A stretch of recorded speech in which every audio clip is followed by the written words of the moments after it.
तो भाई और बहनों, ऐसे निर्मल परमात्मा के विषय में, ऐसे सर्वशक्तिमान पूर्ण ब्रह्म के विषय में, जो आज हमारे पूज्य गुरुदेव भगवान के रूप में धरती पर सहशरीर प्रकट हैं, मन में जरा सा भी दोष पैदा करना, उनके विषय में या उनकी भक्ति के विषय में जरा सी भी शंका पैदा करना, ये वर्तमान में आप और हम आत्माओं के लिए सबसे बड़ा अपराध होगा, सबसे बड़ा अपराध। और ये गलती भाई और बहनों 650 साल पहले अर्जुन और सर्जुन ने की थी। अर्जुन और सर्जुन ने, और जब परमात्मा ने उनको नकार दिया उस समय, क्योंकि 64 लाख भक्तों की परमात्मा परीक्षा ले चुके थे, उस गणिका बहन को जो कि उपदेशी हो चुकी थी, उसको हाथी पर बैठाकर और गंगा जल की बोतल गुरुदेव भगवान सतगुरु रामपाल जी ने, इस कबीर भगवान ने अपने हाथ में ले ली और ऐसी लीला कर रहे हैं जैसे कोई शराबी बैठा हो। अपनी बेटी के कंधे पर हाथ रख लिया, गरीबदास जी से एक हाथी किराए पर मंगवा लिया, गरीबदास जी को हाथी का ड्राइवर बना दिया, और बीच में वो गणिका बहन बैठी है, परमात्मा की बेटी बैठी है, और पीछे परमात्मा बैठे हैं गंगा जल की बोतल हाथ में लेकर, अपनी बेटी के कंधे पर हाथ रखकर। अब सबसे बड़ी शिक्षा तो भाई और बहनों इस घटना से हमें यह मिलती है कि 650 साल पहले का समय, उस समय गुरुदेव भगवान ने यह तत्व ज्ञान भी नहीं दिया पूरा, किसी को शतनाम भी नहीं दिया परमात्मा ने, प्रथम मंत्र भी पूरा नहीं दिया। फिर भी वो गणिका बहन किस कदर समर्पित हो गई अपने भगवान के ऊपर, अपने गुरु के ऊपर, कितना विश्वास कर लिया। और एक बार कहते ही कि बेटी कल सारा हार श्रृंगार करके आना। बोला जी पिताजी, जैसे ही आपकी आज्ञा। जबकि परमात्मा ने पहले उसका सारा हार श्रृंगार खत्म करवा दिया था कि ये भक्तों के लक्षण नहीं होते, ये भक्तों ने हार श्रृंगार नहीं करने होते। साधु सोई जो सीधा चाल है, हमने भगवान प्रसन्न करना है, दुनिया प्रसन्न नहीं करनी। भक्ति मार्ग में दिखावा नहीं चलता। उसने सारे अपने गहने वाने उतार दिए थे, लेकिन परमेश्वर ने जब हम नीचों की परीक्षा लेनी थी, अपनी बेटी को आदेश दिया कि बेटी कल सारे हार श्रृंगार करके आना। अब यहां 2 शिक्षा मिलती हैं भाई और बहनों हमें। सबसे पहली शिक्षा तो ये कि वो स्पेशल आदेश उस समय गुरुदेव भगवान ने, कबीर देव जी ने केवल उस गणिका बहन को दिया था। अब उस गणिका बहन को सजा धजा देखकर, हार श्रृंगार किया हुआ देखकर, अगर अन्य माता बहनें ये सोचें कि लो जी, इसका मतलब ये तो गुरु जी का आदेश है, अरे गुरु जी इस बहन को तो कुछ कह ही नहीं रहे, और गुरु जी तो इसके कंधे पर हाथ रखकर बैठे हैं, गुरु जी तो बड़े प्रसन्न है इसके हार श्रृंगार से, इसका मतलब गुरु जी को सोना चांदी से कोई दिक्कत नहीं है, गुरु जी को 16 श्रृंगार करने से कोई दिक्कत नहीं है। अरे भाई, वो विशेष परिस्थितियों की बात थी, और जिसको आदेश दिया गया था वो करे। बाकी संगत उन चीजों को देखकर ये ना मान ले कि ये तो गुरु जी का आदेश होगा। जैसे वर्तमान में यही तो धोखाकारी है संगत। राजनीति कर रहे हैं गुरुजी के परिवार वाले, राजनीति में धक्का खा रहे हैं गुरुजी के परिवार वाले, ये कोऑर्डिनेटर, और आम संगत क्या मान बैठी कि गुरुजी को राजनीति से कोई दिक्कत नहीं है। अरे गुरुजी का परिवार कर रहा है ना, गुरुजी से रोजाना बात करते हैं ये लोग, इसका मतलब गुरुजी तो राजनीति से बड़े प्रसन्न हैं। गुरुजी के परिवार ने धनाना गांव में बैडमिंटन का स्टेडियम बना दिया करोड़ों रुपए का। संगत ये सोच बैठी गुरुजी को तो गेम वगैरह खेलने से कोई दिक्कत ही नहीं है, गुरुजी तो नाराज ही नहीं होते। अरे जब गुरुजी के परिवार ने खुद ही स्टेडियम बना दिया तो गुरुजी क्यों नाराज होंगे। तो इस प्रकार से भाई और बहनों, वर्तमान में ज्ञान को आधार ना बना पाने के चलते संगत अपना बेड़ा गर्क करवा रही है, अपनी मर्यादाएं तुड़वा रही है। वो आदेश स्पेशल उस गणिका बहन को था, बाकी संगत को नहीं था। अगर राजनीति करने का आदेश वर्तमान में गुरुदेव की तरफ से भी है, उनके परिवार को तो भाई ये विशेष परिस्थितियों में हो सकता है, परमात्मा अपने बच्चों की परीक्षा ले सकते हैं, लेकिन बाकी संगत क्यों अपनी मर्यादा तोड़वा रही है? अगर बाकी संगत ने भी राजनीति करनी है तो डायरेक्ट हिसार जेल में जाओ, गुरुदेव के समक्ष जाओ और गुरुदेव से आज्ञा लो कि गुरुजी अगर आपकी आज्ञा हो तो मैं बीजेपी वालों का सपोर्ट कर दूं, कांग्रेस वालों का सपोर्ट कर दूं। उसके बाद आप करो, अगर आपने राजनीति भी करनी है, अपने कर्म भी फोड़ने हैं तो। और कोई मूर्ख भगत होगा जो इस प्रकार के घटिया आदेश लेने के लिए जेल में जाएगा, क्योंकि भगवान ने तो अपने सत्संगों में अपना विधान बता दिया कि भाई बंदी छोड़ का तो राजनीति से 36 का आंकड़ा है, कोई लेना देना नहीं है। तो ये परीक्षा का समय है, वही परीक्षा का समय जो 650 साल पहले हम भक्तों की परीक्षा चल रही थी, और उस समय भी हमने विकेट पर विकेट गिरा दिए, और वर्तमान में भी 90% संगत विकेट पर विकेट गिराती जा रही है। एक समय सतलोक आश्रम बरवाड़ा में एक नया भगत था, गुरुदेव से नाम उपदेश ले लिया, ज्ञान को इतना समझ नहीं पाया, लोक लाज में फंसा हुआ था। दर्शनों के समय गुरुदेव भगवान से बोला कि गुरुदेव मेरी बेटी की शादी है और गुरुजी मैंने तो सारा काम करना पड़ेगा, मैंने तो गांव वालों को भोजन भी कराना पड़ेगा, पंडित जी भी बुलाना पड़ेगा, मैंने सारे काम करने पड़ेंगे क्योंकि मैंने लोगों का खा रखा है, इसलिए मुझे भी लोगों को खिलाना पड़ेगा। अब गुरुदेव भगवान ने देखा कि ये नालायक अपने कर्म फोड़ेगा और इतने लोगों के सामने ये बात पूछ रहा है, अब क्या जवाब दूं इसको। तो गुरुदेव ने सोचा कि अगर इसको ज्ञान नहीं होता तो सत्संगों को सुनकर ये समझ ना जाता कि गुरुजी के क्या आदेश हैं, क्योंकि सत्संगों में गुरुदेव ने बता दिया कि बच्चों इस परमात्मा के शरण में आने के बाद, उपदेश लेने के बाद तुम्हारे ये जो कर्जे हैं, तुम्हारा जो ये ऋण है, ये तुम स्वयं नहीं उतार पाओगे, लाख जन्म भी वो परमात्मा उतारेगा। तुम्हारे पिछले ऋण संस्कार ये परमात्मा घटाएगा, तो तुम परमात्मा पे छोड़ दो, जैसा तुम्हें गुरु आदेश दे तुम वैसा ही करो। अगर साधारण तरीके से शादी विवाह रमेणी करने का आदेश है तो वो सबके लिए, तो साधारण तरीके से करो। हमने किसका खा रखा है, किसको खिला रखा है, ये परमात्मा देखेगा। हम तो केवल इसी जन्म का देख रहे हैं, जैसा कि उसने प्रार्थना की कि गुरुजी मैंने गांव में ना जाने कितनी शादियां हुई हैं, कितने ब्याह हुए हैं, मैंने सबका खा रखा है, अब मुझे भी अपनी बेटी की शादी में गांव वालों को भोजन कराना पड़ेगा। तो उस मंदबुद्धि व्यक्ति ने तो केवल ये देखा इसी जन्म का, और गुरुदेव भगवान दिखा दें असंख्य जन्मों का, तो फिर बता कि अगर गुरुदेव उसको दिखा दें युगों युगों के जन्म, वो अरबों खरबों जन्म जिन जन्मों में तूने लोगों का खा रखा है, और गुरुदेव कह दे बेटा ले, अगर तू ही ऋण उतारने वाला है, अपने संस्कार तू ही घटाने वाला है, तो इस जन्म के क्यों, फिर बेटा ये जन्म जन्मांतरों के जो तूने लोगों के खा रखे हैं ये भी तू ही पूरा कर खिला। बाप दादाओं की जमीन बिक जाएगी, बाप दादाओं की जमीन, वो कर्जा नहीं उतर पाएगा। तो गुरुदेव ने सोचा अगर इसको ज्ञान होता तो ये मेरे ऊपर छोड़ ना देता कि भाई वो तो परमात्मा संभालेंगे, अब आज से पहले तो हमने नादानी में ना जाने क्या क्या किया है, हम कहां तक ठेकेदार बनेंगे। लेकिन वो नहीं समझ पाया और कहा गुरुजी मैंने तो लोगों का खा रखा है, मुझे भी खिलाना पड़ेगा। तो गुरुदेव भगवान ने उसको कहा कि बेटा ठीक है, लेकिन ये काम करना, लड्डू देसी घी के बनाना, लड्डू देसी घी के बनाना, डालडा प्रयोग मत करना।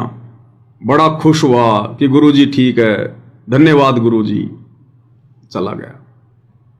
अब और 2-4 भाई बहन सुन रहे थे ये बात, वहीं पर लाइन तो लगी रहती है भक्तों की, तो 2-4 ने और सुन लिया आसपास वालों ने, और उन्होंने फिर संगत में यह कहना शुरू कर दिया कि भाई ब्याह शादी में लड्डू जलेबी बनाना गुरुजी की तरफ से कोई मना नहीं है।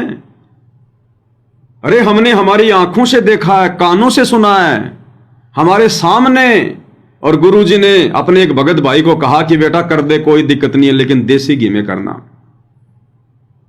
और इसी प्रकार से ये बात बिगड़ती बिगड़ती बिगड़ती बिगड़ती फिर आगे फैल गई।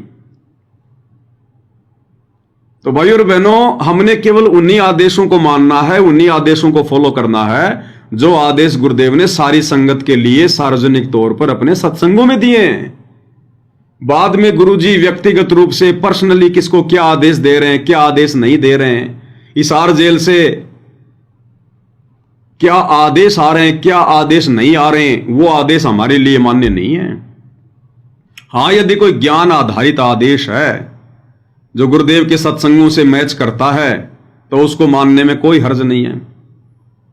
लेकिन एक दूसरे की सुना सुनी या व्यक्तिगत रूप से जो गुरुदेव ने किसी को आदेश दिए वो फिर सर्व भक्तों के लिए लागू नहीं होते।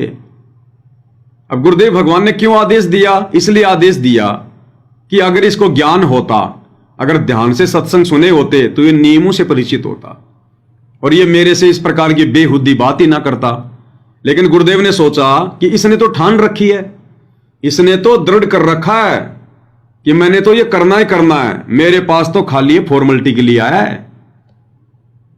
और अब यदि मैं इसको कहूंगा कि नहीं, गांव वालों को भोजन नहीं कराना बिल्कुल सिंपल तरीके से, तो भी ये करेगा क्योंकि इसने तो ठान रखी है। और ज्ञान ये पूरा समझा नहीं, क्योंकि ज्ञान संपूर्ण हुआ नहीं, हृदय नहीं छिदाया और देखा देखी भक्ति का रंग नहीं ठहराया। ये देखा देखी भक्ति करने से बात नहीं बनेगी। तो गुरुदेव ने सोचा कि ये करेगा और अगर मेरे नियमों के विरुद्ध करेगा, मेरे मना करने के बाद करेगा तो ये ज्यादा दोषी बनेगा, ज्यादा इसके कर्म फूटेंगे।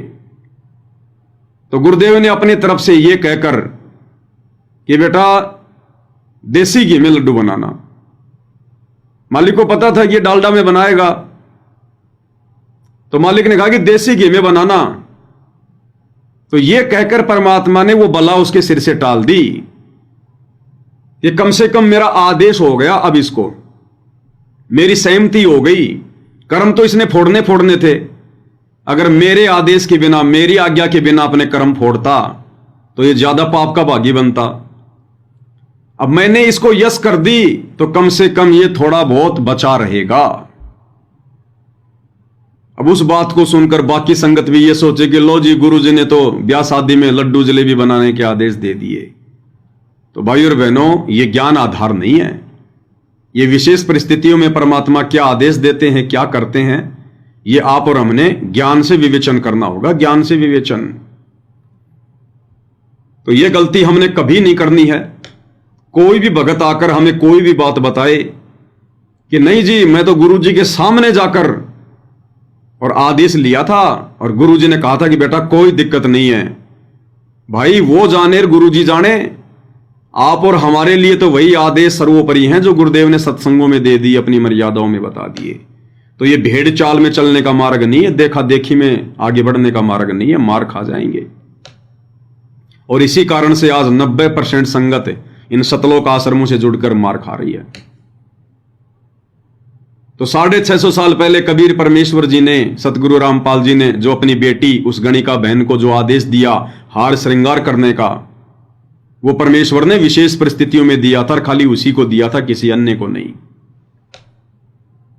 ऐसे तो भगवान आज हमारे को भात वगैरह भरने के लिए मना कर रहे हैं कि भक्तों ने भात वगैरह नहीं भरना, पाटड़े पे नहीं चढ़ना। और खुद इसी गुरुदेव भगवान ने, इसी कबीर परमात्मा ने नरसिंह जी की बेटी का भात भरा, इसी भगवान ने। तो ये भाई और बहनों विशेष परिस्थितियों की बात होती है।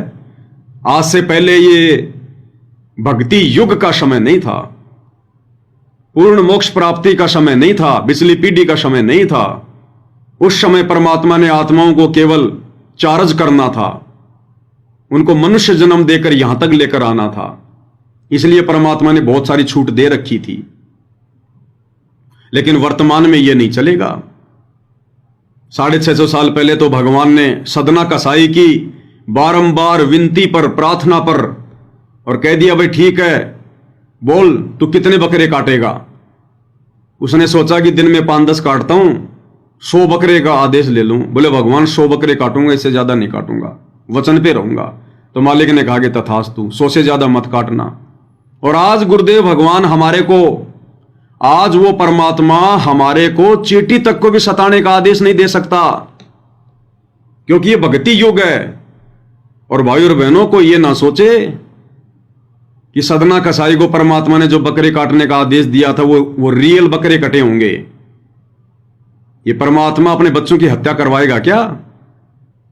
जिस प्रकार उस बकरे में कबीर भगवान बोले, सतगुरु रामपाल जी बोले, जिस दिन 100 बकरे वो पूरे काट चुका था, अपने हथियार साफ कर रहा था, उसी समय ये कबीर भगवान सतगुरु रामपाल जी एक सेठ का रूप बनाकर उस सदना, उस कसाई के मालिक के पास पहुंच गए और कहा, भाई ऐसे ऐसे मैं सेठ हूं और ऐसे ऐसे मुझे 50 बकरे चाहिए हर सप्ताह।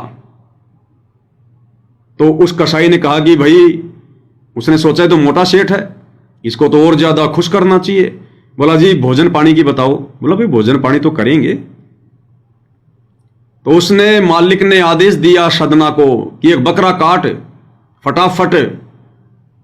अब सदना ने सोचा भाई अब बात बिगड़ेगी, 100 बकरे काटने का आदेश लिया था भगवान से, अब नहीं कटेंगे भाई।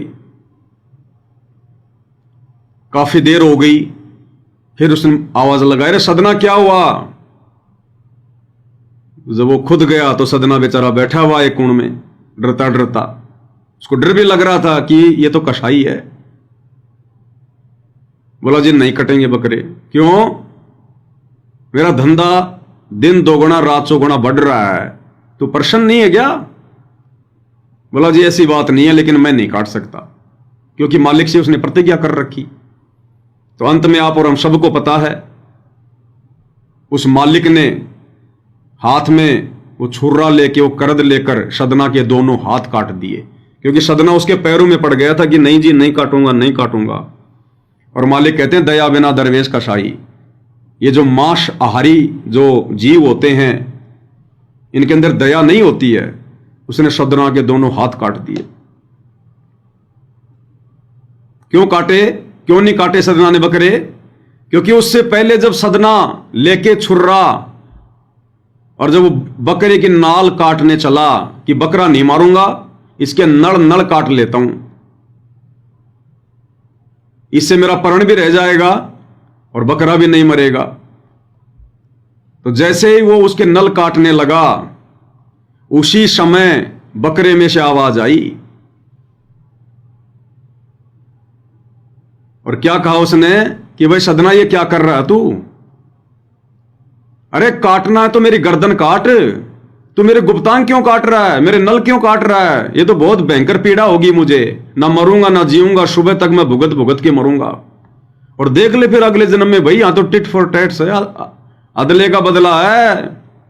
तूने उस दरगाह का महल नहीं देखा, धर्मराज के तिल तिल का लेखा। देख ले भाई, अगले जन्म में तेरे को बकरा बनना पड़ेगा और मैंने इसी प्रकार से तेरे नल काटने पड़ेंगे। तू भी फिर कई घंटों में तड़प तड़प के मरेगा। वैसे तो वो काट देता, लेकिन बकरा और इंसानी भाषा में बोल रहा है। डर गया, वो छुर्रा हाथ से छूट गया। उसके बाद अपने मालिक से अरदास करने लगा पैरों में पड़ के, तो उसने फिर उसके दोनों हाथ काट दिए। तो कहने का मतलब भाई और बहनों, जितने भी बकरे सतगुरु से आदेश लेने के बाद सदना ने काटे थे, वो ओरिजिनल बकरे नहीं थे, वो रियल बकरे नहीं थे। ये कबीर भगवान को बकरे कटवाता है क्या? जिस प्रकार उस बकरे में कबीर भगवान बोला, उसकी शक्ति बोली, उसी प्रकार जितने भी बकरे उसने काटे थे गुरु से आदेश लेने के बाद, वो सारे के सारे बकरे मायावी थे। मायावी बकरे, जानवर। अन्यथा कबीर परमात्मा एक सेठ का रूप बना के आया था सदना कसाई के मालिक के पास में और कहा जी भोजन तो करेंगे। तो क्या उसको पता नहीं था कि ये सदना कसाई का मालिक तुझे ये पनीर की सब्जी खिलाएगा या फिर बकरा खिलाएगा? तो मालिक ने हां भर दी कि हाँ जी खाएंगे, भोजन तो करेंगे। और उसके सामने आवाज लगाई थी कि एक बकरा काट और बढ़िया सा भोजन बना।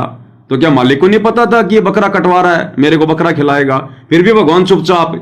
तो क्या हमारे गुरु जी बकरे खाते थे? क्या कबीर जी बकरे खाया करते थे?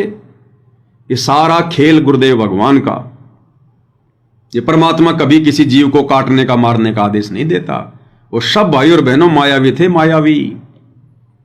जैसे भगवान ने अब्राहिम सुल्तान के लिए उस जंगल में पूरी मायावी नगरी रच दी और एक खुद एक जिंदा बाबा बन के बैठ गए 3 कुत्ते लेके।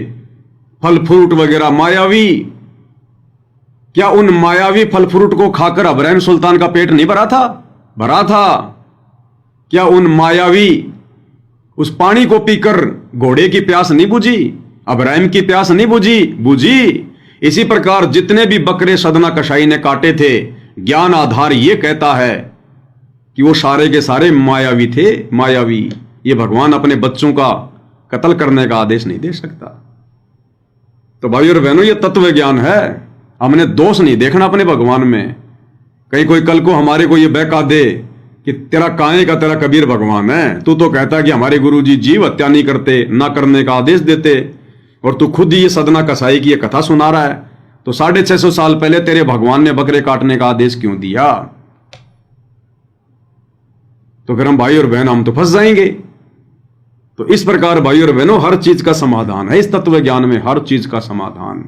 ये परमेश्वर लीला करने आता है, आप और हमारी तरह सामान्य जीवन जीने नहीं आता। तो ये भी हमने एक शिक्षा लेनी है भाई और बहनों, कि वर्तमान में जो आदेश गुरुदेव ने अपने सत्संगों में दे दिए, सार्वजनिक तौर पर दे दिए, हम भक्तों के लिए वही आदेश मान्य होंगे, उनकी पीठ पीछे, उनकी गैर हाजिरी में, क्योंकि हमारी यही तो रिहर्सल चल रही है। सदा तो गुरुदेव भगवान रहेंगे नहीं, तो गुरुदेव के सतलोक जाने के बाद तो फिर कोई भी हमारे को भ्रमित कर देगा कि मेरे को तो रात को गुरुजी स्वप्न में आए और मेरे को तो ये आदेश दिया। गुरुजी का लड़का कह देगा मुझे तो गुरुजी रात को दिखे और गुरुजी ने ये कहा कि संगत में ये लागू कर दो, तो बताओ संगत तो फिर तितर बितर हो जाएगी। तो उस समय हमने दृढ़ रहना है कि तेरे को गुरुजी दिखे या फिर यमराज दिखे, तू जाने और गुरुजी जाने। हमारे लिए गुरुजी जो विधान बना के चले गए, हमें गुरुजी जो आदेश देकर चले गए, हम तो उन्हीं पर रहेंगे। अब तेरे को गुरुजी ने क्या आदेश दिया, तू जाने और गुरुजी जाने। तो ये दो टूक बात होनी चाहिए, तब परमात्मा प्रसन्न होगा। तीसरी बात भाई और बहनों, वो गणिका बहन जिसको 650 साल पहले ना इतना तत्व ज्ञान था, प्रथम मंत्र भी पूरा नहीं मिला हुआ था, ना वो रोजाना सत्संग सुनती थी, ना उस समय कोई स्पीकर थे, ना कोई मोबाइल था, ना कोई टीवी थे जो रोजाना सत्संग सुन लेते। उसके बावजूद भी उस बहन ने लोक लाज नहीं करी, लोक लाज। गुरुदेव कहते हैं लोक लाज ना कीजिए, निर्भय हो रहिए, जय मन चावे राम को तो दाशातन दरिए। यानी भगत में दाशातन आधीनी। अगर कोई गाड़ी भी दे रहा है, आंख भी नहीं दिखानी भगत ने, हाथ जोड़ने, मुस्कुरा कर कोई बात नहीं भाई, जय बंदी छोड़ की। परमात्मा कहते हैं आप नहा धोकर बढ़िया कपड़े पहनकर जा रहे हो और किसी ने अगर जानबूझकर भी तुम्हारे उन कपड़ों में थूक दिया, कहते हैं जरा भी तामस नहीं आना चाहिए, जरा भी गुस्सा नहीं आना चाहिए कि तूने ये क्या कर दिया, मेरे कपड़े खराब कर दिए, अंधा है, तुझे दिखाई नहीं देता। उसी समय हम फैल, फिर से वही परिस्थिति हमारे सामने परमात्मा प्रकट करेगा, जब तक हम उन परिस्थितियों को पार नहीं कर लेंगे, जब तक हम उन परिस्थितियों को, उन परीक्षाओं को पार नहीं करेंगे, पास नहीं हो जाएंगे, तब तक गुरुदेव भगवान बार बार वैसी परिस्थितियां भिन्न भिन्न हमारे सामने प्रकट करता रहेगा। जैसे जब तक बच्चा 8वीं क्लास में पास नहीं होता, वो 9वीं में नहीं जाता, बार बार उसको 8वीं में बैठाया जाता है, फिर से उसकी परीक्षा होगी, जब वो परीक्षा पास कर लेगा तभी आगे बढ़ेगा। इब्राहिम सुल्तान जब वो आश्रम में जा रहा था, ऊपर से उस बहन ने उसके ऊपर वो कीचड़ डाला और उसने लाल आंख करके कहा कि तुझे दिखाई नहीं देता, अंधी है, जय मैं आज राजा होता तो तेरा वो हाल करता। तो वो फेल हो गया। परमात्मा ने अगले साल फिर से वही कार्यक्रम किया और जब वो पास हो गया कि कोई बात नहीं बहन, मिट्टी पे मिट्टी डाली है, कोई बात नहीं, अभी नहा लूंगा धो लूंगा, क्या बिगड़ गया, वो पास हो गया। फिर परमात्मा ने उसको आगे सार नाम दिया। तो कहने का मतलब भाई और बहनों, परमेश्वर रह रहकर आप और हमारी परीक्षा लेंगे। घर परिवार में भी हमारी परीक्षा हो सकती है, पति पत्नी के आपस के छोटे छोटे झगड़े, ये भी परीक्षा। सास ससुर कुछ बात बोल दें भगत को, ये भी परीक्षा। आड़ोसी पाड़ोसी कुछ बोल दें, ये भी परीक्षा। भले आप बहुत बड़े कोई अधिकारी क्यों ना हैं, भले आप बहुत बड़े कोई बिजनेसमैन क्यों ना हैं, और यदि सतगुरु रामपाल जी के भगत हैं, और यदि कोई बच्चा भी आपसे 10 गुना कमजोर व्यक्ति भी यदि आपको गाली निकाल दे, आपकी तरफ आंखें दिखा के चल दे, या बेवजह आपको कुछ बोल दे, तो भी आपने अपने उस पद का वहां पर रोब नहीं जमाना। कि एक फोन करूंगा अभी पुलिस तेरे को घर से उठा ले जाएगी, क्या अपने आप में तो जो है टिट्टी बन रहा है। अगर इतना भी कह दिया ना, इतना भी कह दिया तो भी हम गुरुजी की नजरों में तो फैले हैं। बाकी चाहे अपने कर्म फोड़ लो, फिर चाहे पुलिस बुला लो, और चाहे उसको मार पिटाई कर दो, और चाहे जैसे का तैसा जवाब दे दो, वो तो अपने फिर कर्म फोड़ने हैं। तो आधीनी क्या होती है, दासातन क्या होता है, गुरुदेव ने बताया ना। आपने वो पुस्तक पढ़ी होगी, इन भगवान बना शैतान, जो लड़का पहले गुरुद्रोही हो चुका है, वो कृष्ण सुरेंद्र दास ने वीडियो बनाए थे उस पुस्तक के ऊपर। तो क्या जिक्र किया गया, अब वो नादान तो नहीं समझ पाया उस घटना को। तो उसने क्या कहा कि गुरुजी एक समय हरियाणा के एक गांव में सत्संग करने गए हुए थे, और जब वापस आ रहे थे तो गांव के कुछ शरारती तत्वों ने, लड़कों ने गुरुजी की गाड़ी के आगे, मारुति 800 गाड़ी थी, 2-4 भगत थे, भगती ड्राइवर था, गुरुजी बैठे थे, और उन गांव के लड़कों ने जो गुरुजी को पसंद नहीं करते थे, उन्होंने गाड़ी आगे लाके खड़ी कर दी और सबको नीचे उतारा, गुरुजी को भी नीचे उतारा, और गुरुजी को गालियां निकालने लगे, भला बुरा कहने लगे। गुरुजी को साइड में लेकर गए और गुरुजी से कान पकड़वा कर उठक बैठक निकलवाई, उठक बैठक की, बोल दोबारा इस गांव में नहीं आएगा। तो गुरुदेव ने उठक बैठक निकालते हुआ कहा कि भाई ठीक है, दोबारा इस गांव में नहीं आऊंगा, और भक्तों के साथ मारपीट भी करी। अब विचार करो भाई और बहनों, आप और हम तो हैं क्या, कौन से खेत की मूड़ी हैं, 2 कोड़ी के जीव। ये सारी सृष्टि का मालिक, सर्वशक्तिमान, जिसके एक इशारे पर ये चांद, सूरज, नक्षत्र, असंख्य खंड पिंड ब्रह्मांड ये नष्ट हो जाएं और एक इशारे पर वापस वैसे ही बन जाएं। ये परमात्मा चाहे तो यूं हाथ करके सूरज को अपनी उंगलियों में पकड़ ले और वापस वहीं टेक दे। ये वो समर्थ परमेश्वर जिसने राजा बलि की 100वीं यज्ञ को खंड करने के लिए वरदान मांगा, दान मांगा, और 52 रूप से परमेश्वर ने विशाल रूप धारण कर लिया और पूरी पृथ्वी को 2 कदमों में नाप दिया। पूरी पृथ्वी को 2 कदमों में इतना ऊंचा रूप बनाया परमेश्वर ने, इतना ऊंचा।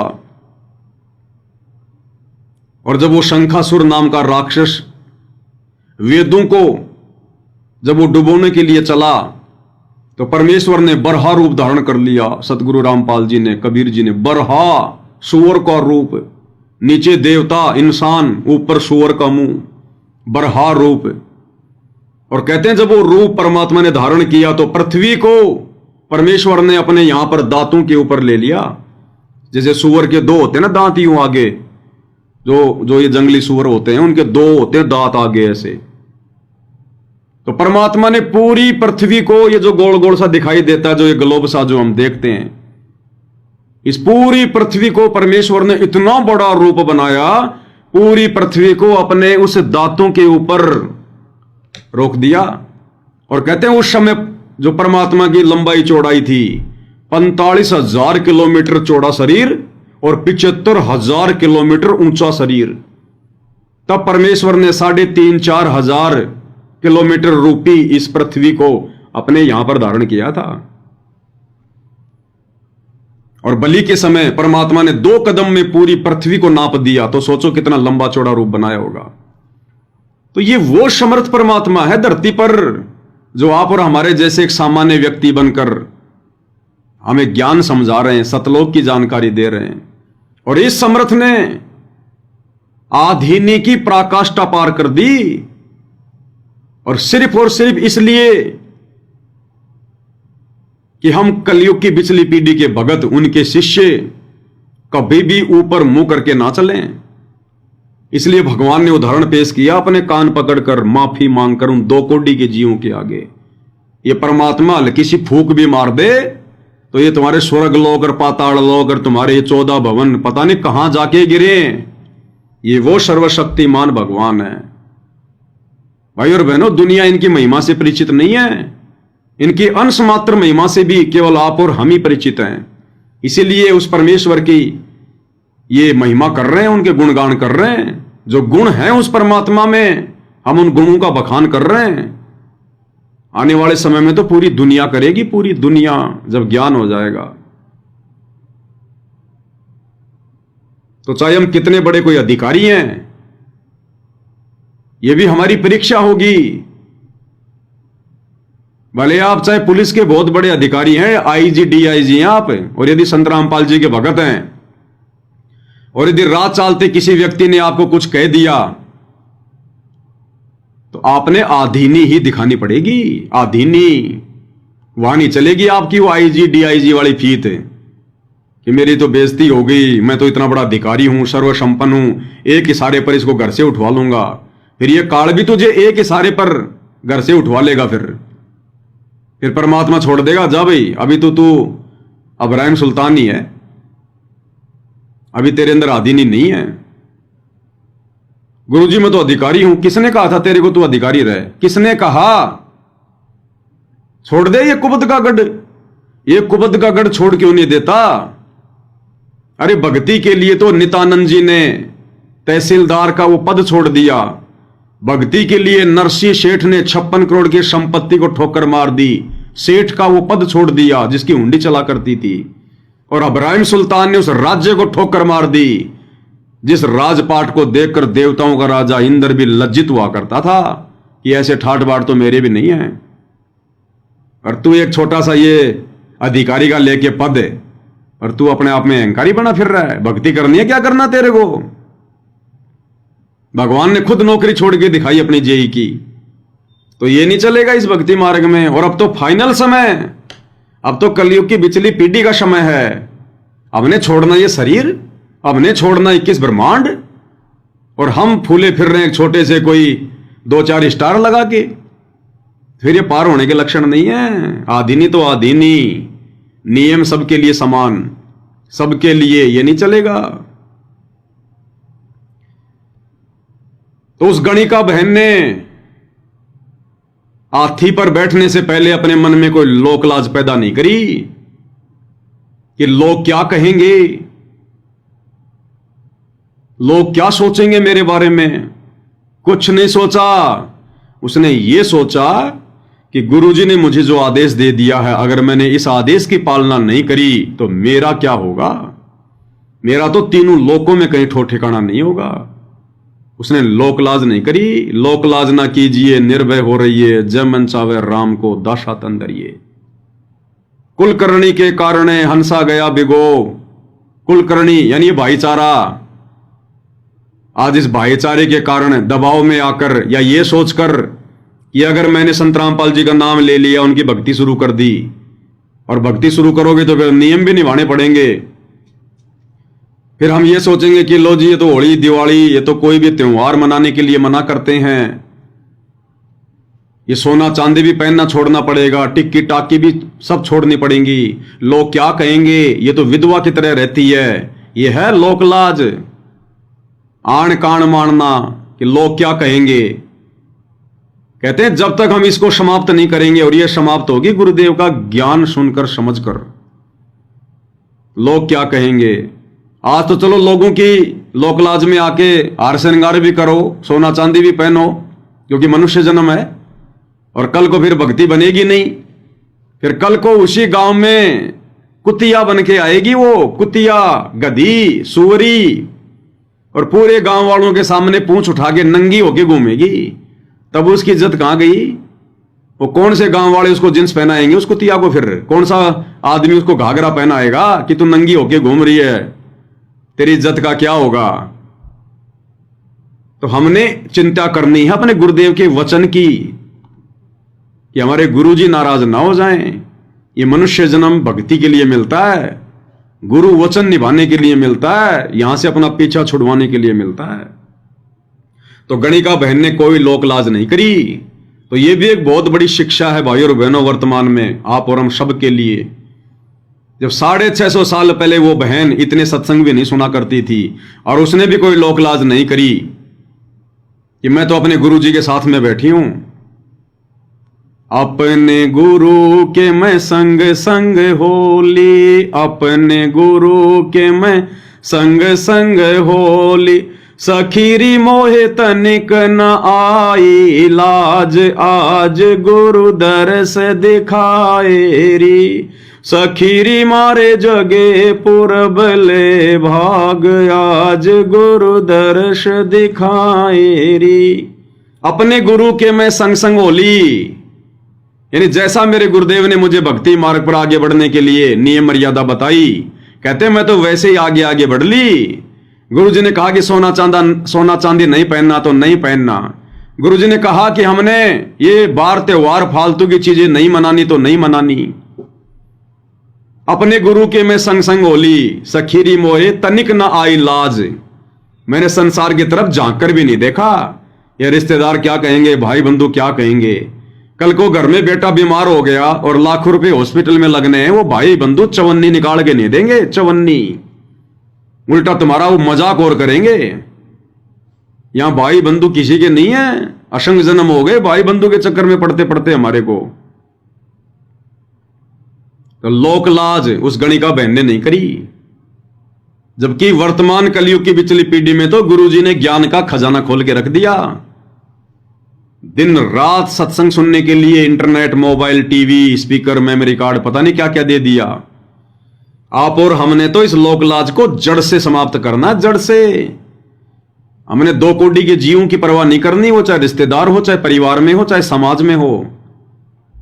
हमने परवाह करनी है अपने गुरुदेव भगवान की, उनके वचन की, कि जिन बातन से गुरु दुख पावे तिन बातों को दूर भगावे।